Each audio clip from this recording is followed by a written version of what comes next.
Guys, we want to thank you so much for joining us this morning. And as we get into this morning's interesting conversations with Beneath the Surface, this morning we have a really special guest. We have Secretary Natisha and Miss Natisha Pantin. Good morning and welcome. Good morning, Bagatelle Bacalet. Good morning to the wider Trinidad and Tobago. Good morning. Now, in your capacity as Assemblyman, this morning we are going beneath the surface. We're going to touch on a number of things happening within your district, but we're also going to touch on a number of things happening within your division. And now we have had these conversations throughout the year, so sitting here for Beneath the Surface is not really something new for you, because you are basically always here on Tobago Updates. But this morning we want to go beneath a number of the projects, beneath a number of the campaigns and initiatives that you have been doing within your division and within the district.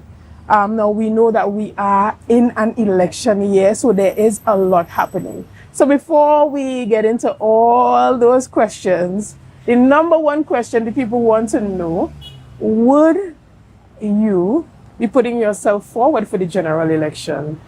That's an interesting question.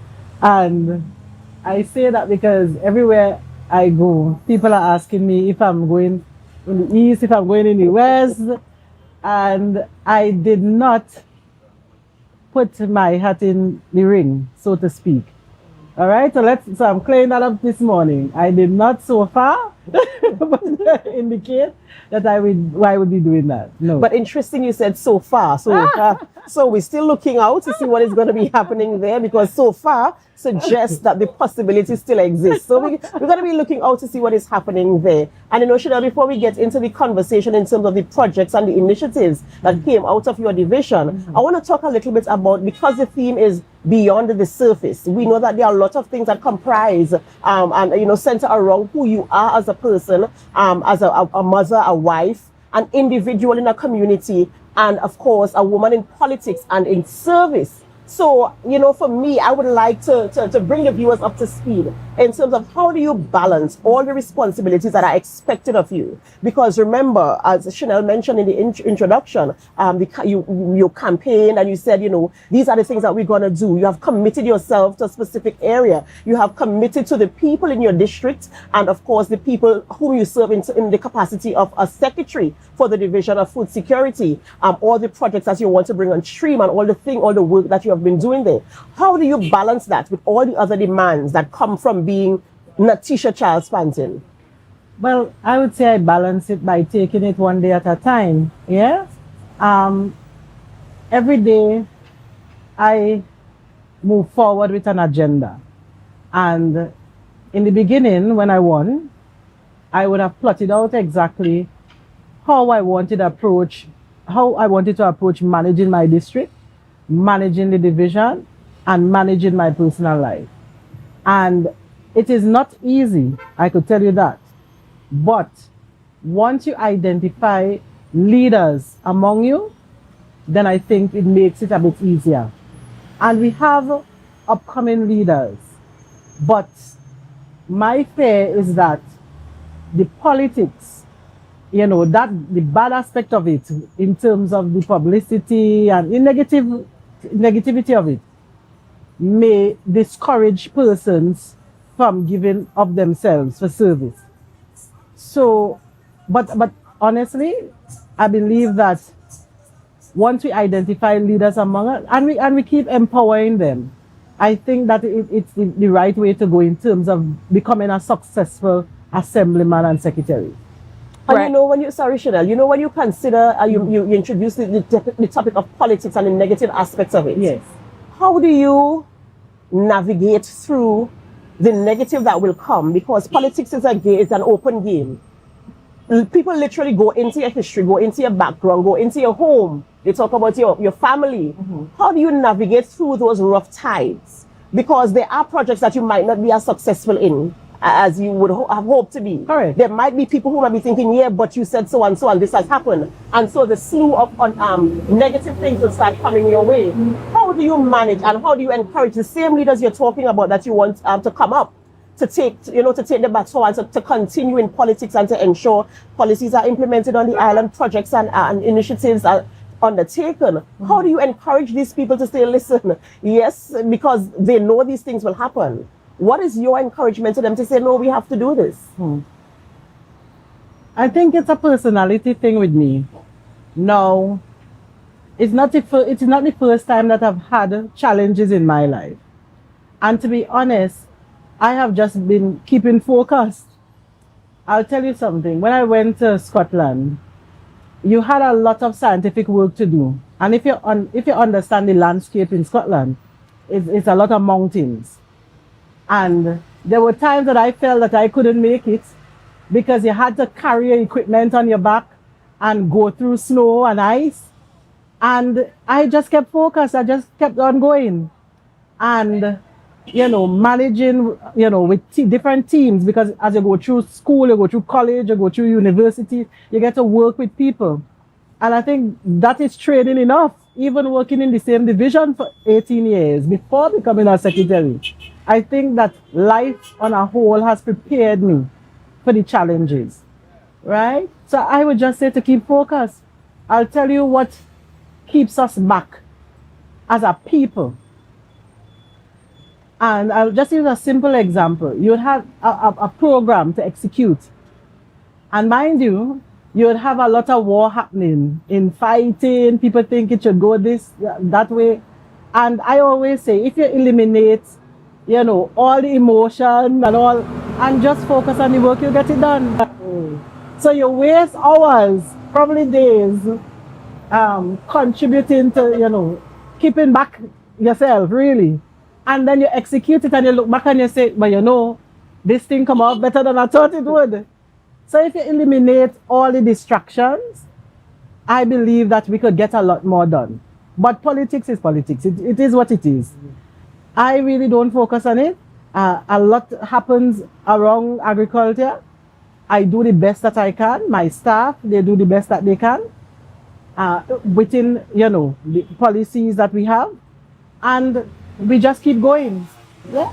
When you came into office, you had a 100-day plan. Yes. These were the things that you wanted to execute within your first 100 days of being in office. Yes. What were some of those key things? Were you able to accomplish them? And looking back, what would you have done differently? So, agriculture is a huge division. And we had to look at, retrain what people thought about the sector. So a lot of people believe that agriculture could just plant in the ground, do anything. But the stakeholders grew to understand that it's a business and a science.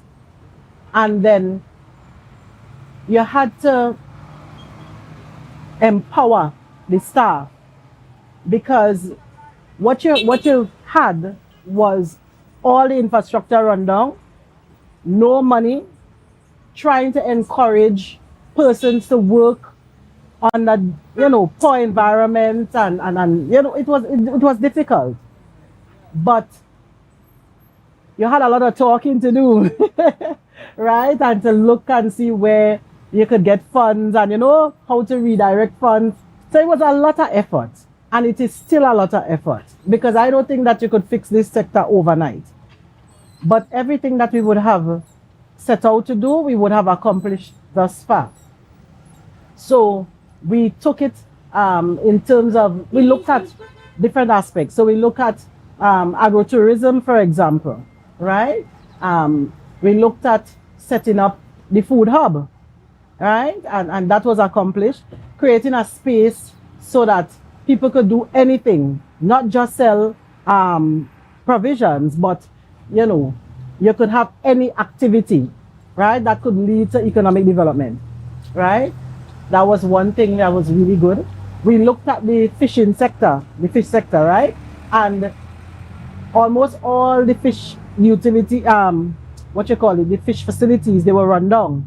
As a matter of fact, the Buko fish facility, it was nothing. It was completely destroyed.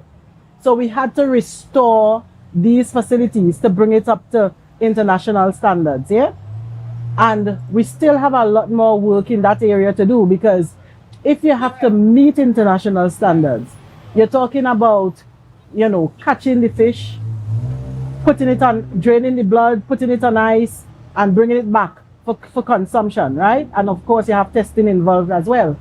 So you have to retrain the stakeholders in the sector for them to understand that, catching the fish, leaving it for 12 hours, bringing it back, that is against international standards, against health standards. So we ourselves in Tobago, we have to understand that we have to now move away from the tradition, because sometimes the traditional practices may be unhealthy. So it's about retraining, retooling, even the packing house. Recently, the staff would have upgraded the packing house, so you can move into a space and do your production, do your processing under certain environments, right? So you had to sort of retool and retrain. Yeah, we would have created the TARI, that is the Tobago Agri Research Initiative, up at Kendall Farm School, and they merged with UTT. And I'll tell you, being a student, having to go to Trinidad, come back to Tobago, we would have eliminated that process. So now you can get your diploma and possibly your degrees just remaining in Tobago, but partnering with TTT. Yeah. So, we just looking at the sector, trying to make improvements. I think we would have done a good job, right? Even the introduction of technology under the new company, the Tobago Agri Technology Services Company, that recently launched, right? We would have invited a lot of technology into the space, so it's a start. And as we move forward into the future, and when you hear about Elon Musk and all these, we can't continue doing the same thing, the same, way all the time. We have to advance with the technology, yeah? So I think we would have done a lot. We would have started the Access Roads program. We would have upgraded the animal pens, right? So we have a lot of work to do. If you have a sector that nothing is functioning, obviously you have to make an investment into the infrastructure in order to meet the standards. Understood. Well, we're going to take a quick break right here, and we'll be back right after this. So see you soon, guys. Good morning, and welcome back to Good Morning Tobago right here on Tobago Updates. Guys, we are having our Beneath the Surface series, and we are coming to you live from the Scarborough Esplanade. We are at the scenic Isle of Tobago site, and this morning, again, we are sponsored by Courts Furniture Store. So if you see anything on set here that you think might look really good in your home, be sure to go to Courts at the ground floor of Scarborough Port Mall or the Gulf City Mall branch. Now, as we continue our discussion this morning, we are chatting with Assemblyman Natisha Pantin. Now, you have done a number of projects, and before the break, you were able to rattle them off. But since you have come into office from now, TADCO has been a huge point of contention. Is the situation with TADCO one where there is a management issue and it's difficult to get competent people to run the establishment? Or is it that when you came in, there were so many existing issues with TADCO that you had to spend a lot of time fixing those issues? And this is really and truly a Beneath the Surface episode. So I'll talk about the positives, because that's my personality. I must talk about the positives. And the capital of paradise, we never heard about the capital of paradise before making any money. We knew it existed, but now you have transparency. You know where the vessel is, when it whenever it brings back, fish, you could say how much money, millions of dollars it has made for Tobago so far. So you've had transparency, and most important, the vessel would have been able to build capacity, right, for a number of Tobagonians, right? I don't know if we recall that program where you have young people anywhere in the Tobago space. You're willing to become a fisher, part of the fisher folk community. You can come on board the capital of paradise, learn the trade, Of course, the only thing you would need is a passport and a good stomach, yeah? But learn the trade. And then you can move on from there to own your own vessel or be part of a fleet, right? Where people get together and fish in any part of the world, right? So much so that St. Vincent would have entered into an agreement with us that we can also build capacity with the fisherfolk community in St. Vincent. So I believe that that is an excellent model. Yeah. So the capital of paradise is a big win, and of course having the staff understand the financial challenges of the division, right? They would have participated in several upgrades of facilities, right? So that is why we have the packing house now. But when you're bearing fruit, you never have an easy time, right? Anybody could tell you if you're doing anything in your life, somebody trying to fight you down, somebody trying to, and that is what you have, right? And as I said, you just have to keep focused. I know that we have a competent board in place. We have excellent managers, we have excellent staff, but not everybody would buy into the vision. Because remember, we adopted a culture where the practice is that if you get into a government entity, you're comfortable, right? And everything comes easy. But what you have is a limit on funding. And if I don't have the funding, and that's the thing, the companies are meant to behave, to act like a business. So if you don't have a business mindset and you just come to work, you sign in and then you run off to do something else, how can you serve the people of Tobago? I am an assemblyman, I'm a secretary, and I take my work very seriously. How do you think that Tobagonians would have liked that every day of my life I lie down home? I mean, come on, that is unreasonable, right? Or you just come to work, you just sign and you go home. That is unreasonable. Taxpayers are paying you, right? So you need to show some sort of effort, yeah? And I am happy to report that the majority of Tobagonians are on board, right, with this vision of building the greatest little island, right, or the greatest little nation on the planet. Yeah. So for those of you who would have stuck with the mandate of the company, right, I applaud you. I applaud the board, I applaud the management, and I applaud staff. Right? Now we actually have receipts of what TADCO can do as a company. Go ahead. As Shenell mentioned before, TADCO really has been under a lot of fire. With a lot of things happening there. We've been talking, when we talk even about the cold storage situation that took place, and a lot of rumblings in the air. And sometimes I feel as if people feel as if they don't have the measure of clarity that they're looking for where certain things are concerned. And I want to know, in terms of that aspect of it, how stable are we where that is concerned right now? I would not say that it's 100% stable, because we don't have brand new equipment and infrastructure, right? But we do have some stability.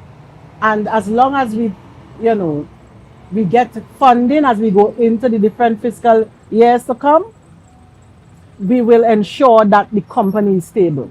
But if you're operating with things that you inherited and it's run down, and you have to dust them out and put them back into production, obviously you will have breakdowns now and then. Yeah. But I wouldn't say it is a fault of any staff or management or the board, right? They're doing the best they can with what they have.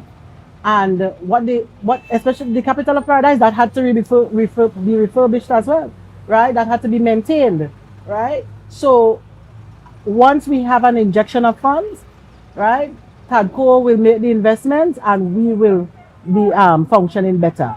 But I cannot say that TADCO has not done well. It's one of the companies that would have excelled, right, in the 3 years. They were able to, when the vessel, the boat stopped coming between Trinidad and Tobago, right? Most of the franchise, they got the poultry from TADCO, right? And we had no complaints from the franchises, different franchises, pizza and all these things. They were able to make purchases from TADCO. And that's the thing. We are not anticipating a crisis, right? And until we have it, then we'll understand why we need to have this sector up and running. My division is not a division that if nothing happens, we're all right. It's a division that has to function. So we have to understand that should a COVID-19 happen again, might have a COVID-20, I don't know, right? We should be able to provide for ourselves, right? Forget emergency. We should supposed to be able to provide for ourselves and supply to Trinidad if Trinidad has an emergency. But we cannot take a position of comfort thinking that all is well and nothing will happen. And you know, talking about being able to provide for ourselves and not being too dependent on Trinidad as we are right now, and all the initiatives that you have brought on board through your division, do you feel as if the general public, the Tobago public, is empowered enough, educated enough, has the information enough to buy into these projects where they can plug in and say, listen, I too can benefit from this as an individual. My community can benefit. Do you think that enough has been done in terms of encouraging, educating, and empowering the general Tobago public? We need to do more education. And you're brilliant, because you understand the mandate of the division. A lot of people believe that the division is supposed to be able to plant all the food that it needs. The mandate of the division is to create farmers, to create fisher folk, empower them, right? Change their thinking so that they themselves can produce for Tobago, right? Yes, we have Hope Farm they do a little bit of eggs, right? Not enough to supply Tobago. But those eggs, we don't produce eggs. They are as a result of the training. So you have animals on the farm. So what you have is a product of training, and that is what is distributed. So it's not at a market level where you could market eggs to Trinidad and all of these things. No, right? What we have are stations, and these stations are equipped to train you in the science and the business. And then you in turn can become a farmer. You can be part of the fisher folk community. You can be part of the agro-processing community. And someone asked me just last evening, if some boys on the block, they want to come to me and, start becoming a fisherman, what is the process? I said, that's easy. The capital of paradise is there. All you need is a passport and you will be trained. You have Republic Bank, they're giving away millions of dollars. They have the forms there. I have forms as well from them. They're encouraging you to come and make the investment into agriculture, right?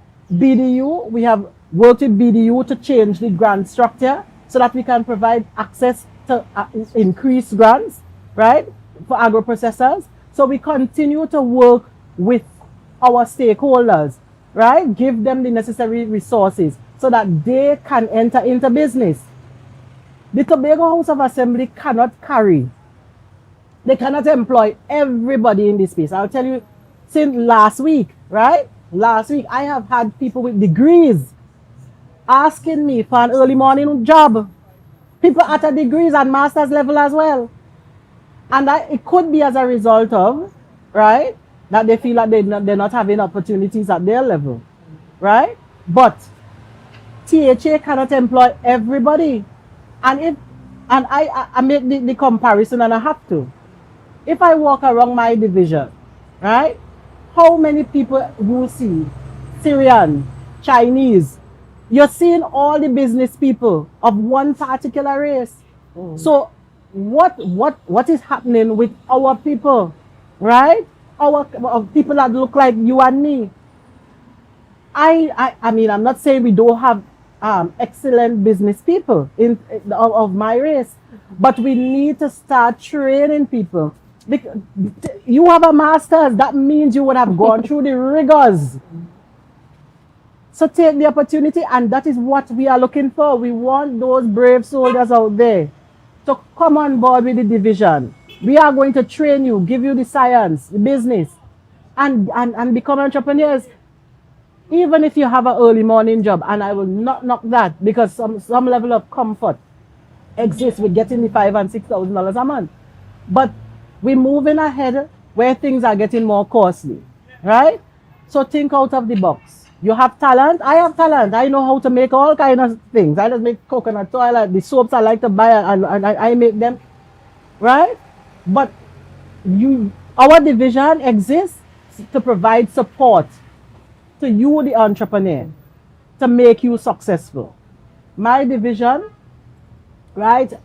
Most of the contracts, right? All these projects I'm talking about, Tobagonians got them, right? That is also to encourage contract employment, right? Contractors to employ people within the districts. So I am appealing to Tobagonians, right? Right? When you're going to Crown Point, look at who are the businessmen down there, who making all the money, right? The $5,000 and the $6,000 a month is not it alone. You can do something else. And the explosion of these early morning jobs, because you see a lot of people being brought on, use the resources that you now have and make an investment into your life. Yeah? Understood. Now, I had a conversation yesterday with Assemblyman Trevor James. Yes. And he indicated that due to not being able to get a letter of sovereignty from the central government, the Scarborough Development Project was stalled. Right. This also feeds into the Tobago Autonomy Trust and why it's important for Tobago to have autonomy. Are there any projects that you tried to embark on during your 3-year term where it was really impossible because the support from the central government was not there, or because that Tobago autonomy has not been fulfilled? Well, I am surprised that, having an East and West representative, that you don't really have any communication whatsoever. I'm really surprised about that.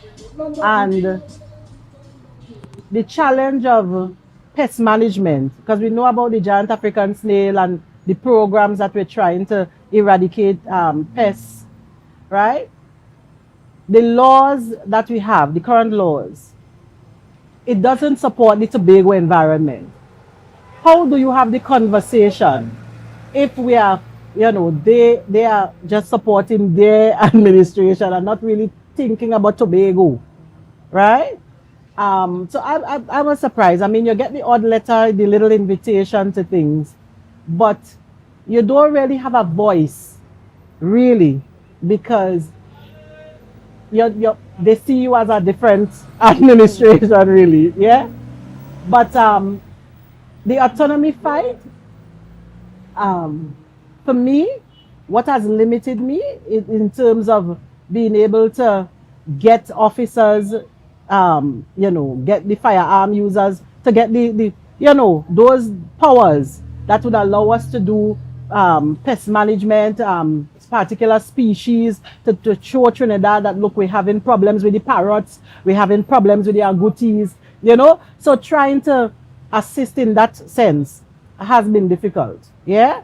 But, even the grants, some of the incentives, right? Whenever they need to select or to distribute, they come from Trinidad and do it, yeah? Instead of allowing our bright, brilliant people in Tobago to make the assessment. So you have those challenges, yeah? But I'm hoping that someday we all can come together with one mindset and lobby for the rights that we deserve. Yeah? Understood. But we're going to have to take a quick break right here, and we'll be back right after this. So stay with us, guys. Welcome back to Good Morning Tobago. We are coming to you live from the Milford Road Esplanade right here in downtown Scarborough, Tobago. In case you're wondering, the beautiful set that we're sitting on this morning was sponsored by Courts. Yes, and they are located on the ground floor of the Port Mall or at the Lowlands Mall. So you can check them out for anything that you want for furnishing your home. And I'm telling you, I'm sitting here and feeling luxurious this morning. So again, we must say thank you to Courts. In case you're just joining us, we are speaking about our theme for this week. Our ongoing theme is Beneath the Surface. And we're speaking with all the assemblymen of the Tobago House of Assembly, and we're going to do a review as to, you know, the projects that they have embarked on, the promises that were made, and the deliverables. Also, a little bit about their personal lives and how they've been able to balance the demands of public office as well as their personal lives. This morning, we're speaking with Assemblyman Natisha Pantin, and before we went to the break, we were talking about some of the challenges that existed. You know, before the break, we spoke about some of the things that you were unable to achieve based on funding and support from the central government. But I also want to ask about some of the plans that you had that you were unable to achieve outside of that funding, whether it was because of management, whether it was because of time, or whatever factor that might have contributed to you not being able to either fully complete the project or even embark on it as you had planned. I would say that,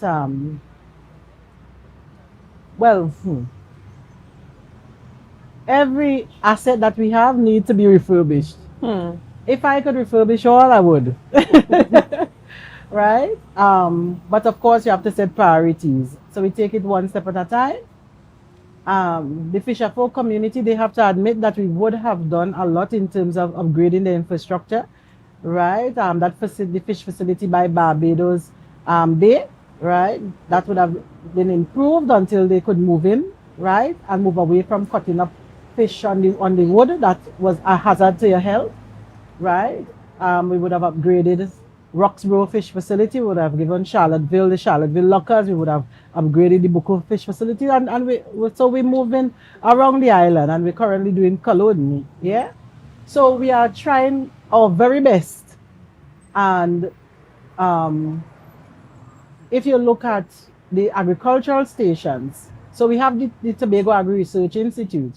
And if it has to be a meaningful institute, it has to be upgraded. And I'm happy to report that the upgrades they have started, right? We're hoping to have a lab as well. You cannot have agriculture without a lab, because it's a science as well, right? Tractor pool will soon be refurbished. We have a lot of infrastructural problems there, and therefore we have to, it's a necessity, right? So we have a lot happening. The Louisdor processing facility, right? You expect to see some upgrades there so that agro-processors can utilize that space. So we have a lot of plans coming on board. But if we could fix, because we have like Louisdor Bottom Station, we have a lot of wood ants eating out the flooring, you had to literally jump through, right? You have a lot of problems on all of these stations. But here what? We will fix it. We can't fix everything at the same time. And we know it's because of lack of funding, right, from central government. But I would say that we have done extremely well, right? Yes, we do have some issues in some departments. And as I said, identifying leaders, extremely important. So you might have a department, for example. We have excellent staff, but the leader within that department may not be very strong for whatever reason. And I'll tell you something, and it's a good thing I remember that. Now, sometimes you cannot blame the politics, really, because you might say, okay, the leader might be of a particular political affiliation.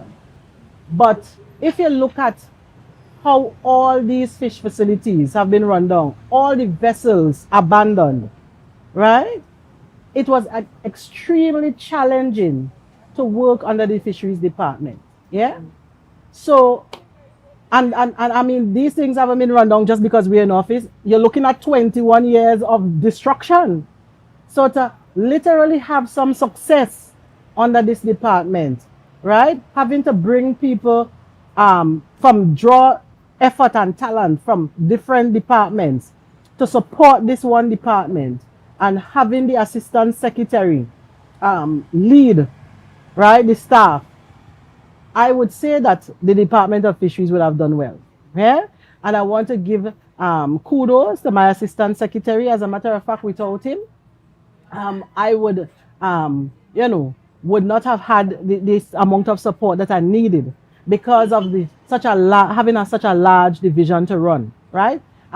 He does an excellent job with the Fisher Folk community, and I must say, he's extraordinary. Right. And the chief secretary has mandated 44 in 44. Yes. And each division has been given a number of projects that should be completed within this next year. What are some of those projects for you, and what are some of the key focuses that you want to ensure before this administrative term is over, that you successfully complete? Now, these priority projects are based on funding, the necessary funding, and your capacity to be able to execute based on the staff that you have. Yeah? I mean, to limit the division of food security to the 4 or 5 within the 44, it would be unfair to my staff if I say that they would not have done well. So amidst the mega farming project, which we would see some progress, because we would have started a project in Friendship. So very soon you will hear something about that happening. Yeah.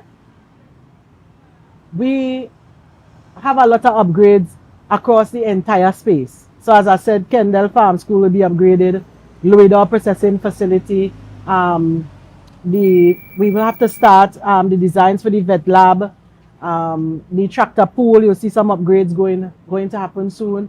So we have a lot for Culloden. So outside of those 5, we still have a mandate to improve, because as I said, everything being run down, it's difficult to operate food security without having the necessary infrastructure. Yeah. So I would say that we're well on train with even the access roads. You see that we have access roads started already. So we have already started some of these projects. It's just to continue. Yeah? Well, but you all didn't ask me anything about my district at all. Well, I was just about to tell security excited. I was just about to tell you that time is unfortunately running out on us. Yes. But before you go, within your district, what were some of the issues that you encountered coming in? How were you able to work with them, and what are some of your plans moving forward? Okay. Well, my district, they would have clamored for lights, and they got lights. Bacalet Point, Bacalet Inez, Celestial View, Cradley, Adelphi. So just hearing that alone, I had a very dark constituency. Yeah. So that in itself was a major achievement. French Fort, you could now exercise in the night, right? Because you have lights going all the way to the top, right? Plus you have water. Yeah. A lot of drainage issues. Secretary James would have done a massive drain in Friendsfield. We will have a lot of failing infrastructure, right? Which he would have addressed. The bridge between the Bacalet Center and Bacalet would have eroded, and he restored it, right? The bridge in Kokowati, that was restored.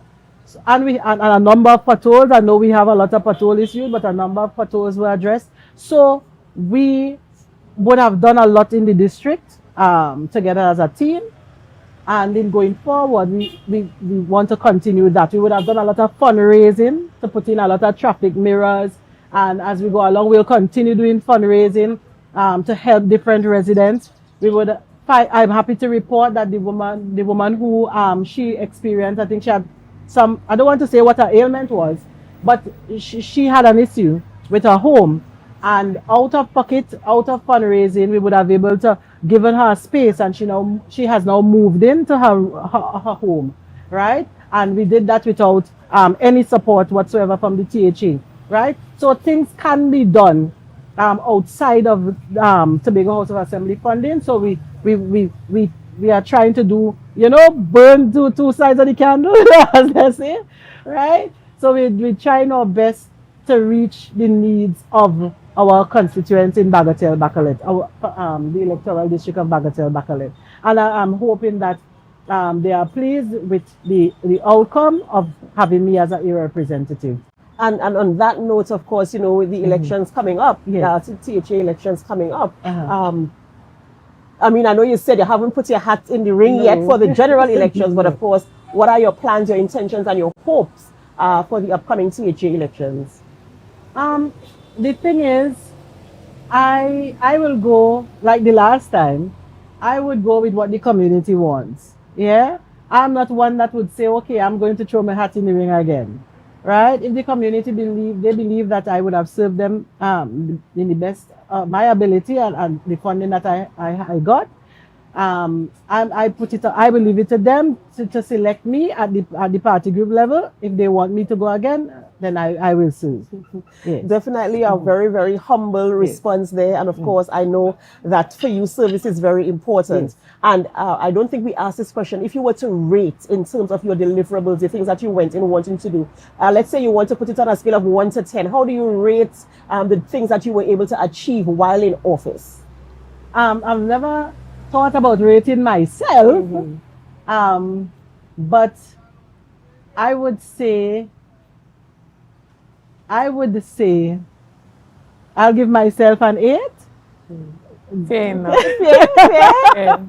Very fair. Yeah, right? With what I had, I think I did my best. But I mean, there are things that I can't control. But given what I could control, I would say 10. Right? But things that I can't control it. Right? But I know perfection is something that I aim for, but nothing in life is perfect. As I said, if my constituents, they are happy with my level of service and they wish for me to re-enter, then I will re-enter. And if I can ask, what's the word on the ground where that is concerned? Have you heard anything on the ground? Yes, I do hear that I am doing well. And that, of course, is encouragement. Yes, that is encouragement. So I'm guessing the people are confident to put you back there to run for that district again. But before we wrap up this morning, is there anything you want to say to your constituents? To my constituents, I would like to say I love you all. You have been exceptional in terms of your patience, in terms of your support, and even in terms of sharing your gratitude for everything. I get so many WhatsApp messages, good morning messages, prayers. I even get food early in the morning coming to me. I get so much love from you. And it is encouragement, and I want us to continue working together so that we can develop an electoral district that we are all one family, right? So I thank you. Guys, we want to thank you so much for being a part of this morning's discussion. We want to thank you for your likes, your shares, and your comments, and all that you have been doing to make Tobago Updates the #1 broadcaster here on the island of Tobago. Now remember, we are live for the rest of the week from right here at downtown Scarborough at the Milford Road Esplanade.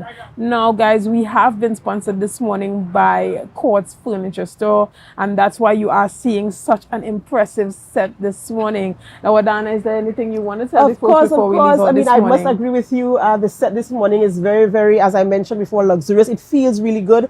We are comfortable, and we must say thank you to Courts. We must say thank you, of course, to all of you, our viewers, who continue to choose us and to make us #1 here on the island of Tobago as we bring the discussions and the information to you. We're so thankful that you're always a part of the conversation, that you leave your comments on our live stream, and that you let us know what you think and what you feel. Remember, for the entire week, we'll be here on the Milford Road Esplanade as we go beneath the surface.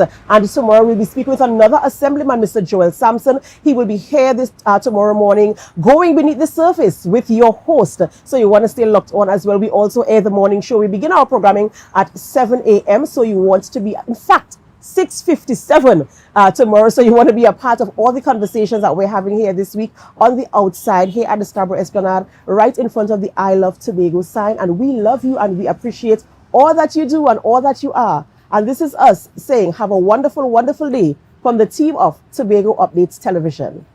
Excellent.